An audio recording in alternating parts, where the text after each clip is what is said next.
Tutol ang Makabayan Block sa hiling ng mga taga-suporta ni dating Pangulong Rodrigo Duterte na magawaran siya ng interim release o pansamantalang mapalaya mula sa ICC. Ngayong kaarawan ng dating presidente, may kanya-kanya namang hiling ang mga kongresista. Si Mela Lesmora sa sentro ng balita, live.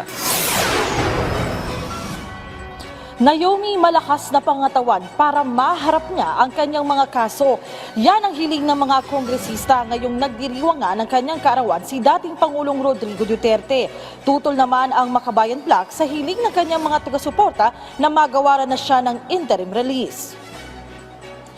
Ayon kay House Deputy Minority Leader Franz Castro, ngayong ika-80 kaarawan ni dating Pangulong Rodrigo Duterte, sana'y magkaroon pa siya ng lakas para sa kanyang pagharap sa reklamong crimes against humanity na sinisiyasat na ngayon sa International Criminal Court. Nanindigan ang pinuno ng Makabayan Block na dapat ay pagbayaran umano ng dating Pangulo ang kanyang pananagutan dito.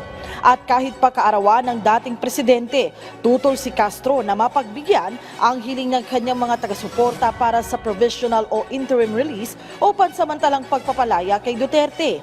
Git ni Castro, kahit pa magdaos ng malawakang rally ang kanyang mga taga-suporta, hindi nito mabubura ang alaala ng mga umano'y walang awang namatay noon sa war on drugs ng dating administrasyon. Ang iba pang kongresista naman, nagbahagi rin ng kanilang hiling sa dating presidente. Sa mga puntong ito, pakinggan natin ang bahagi ng kanilang pahayag. Malakas sa pangangatawan at prayers, nang bigyan sana siya ng tamang gabay ng Panginoon para lumabas yung katotohanan. I think in the end, the truth will prevail. Good health, no? Dahil alam naman natin na meron na ring edad, no? Yung ating Pangulo, para at least mabigyan siya ng lakas para harapin mas lalo yung kanyang mga kinaharap na problema.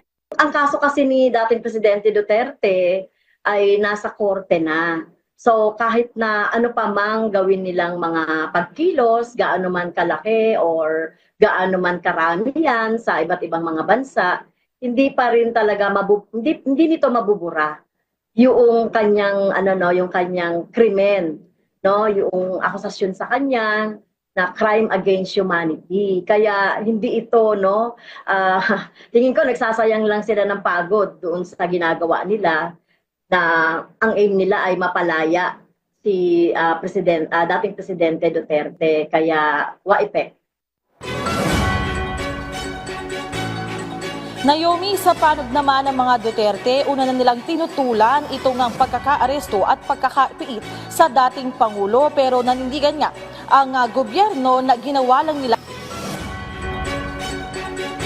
ng mga kongresista. Naomi?